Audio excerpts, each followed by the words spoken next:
অনেকেই দক্ষিণেশ্বর অনেকবার বহুবার গেছো এবং দক্ষিণেশ্বর নামটা কেন হলো তাও তোমাদের অনেকেরই জানা। তাই আমি তোমাদের সঙ্গে একটু গল্প করতে এলাম। কলকাতার খুব কাছেই একটা পূর্ণভূমি। এই জায়গাটা খুব প্রাচীন।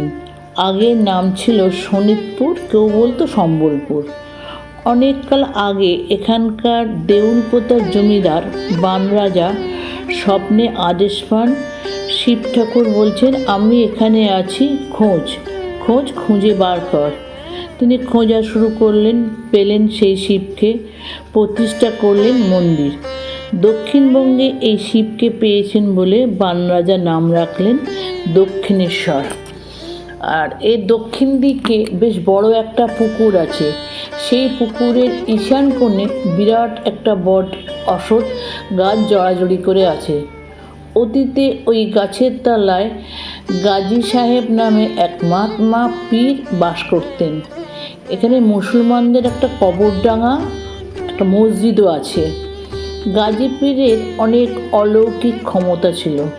তার কাছে রাতে একটা বাঘ আসতো, আর গঙ্গায় একটা কুমির ছিল। গাজী পীর একদিন রাতে হিস্ট্রি সাহেবের স্বপ্নে আসেন এবং নিষেধ করেন গাজীতলার গাছ ডাল না কাটতে। আমি তোমার অনেক উপকার করব এবং অনেক ভালো করব। হিস্ট্রি সাহেব সে কথা শুনল না।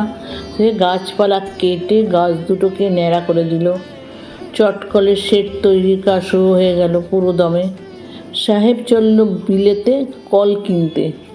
মাঝ সমুদ্রে হঠাৎ জাহাজে তার মৃত্যু হলো।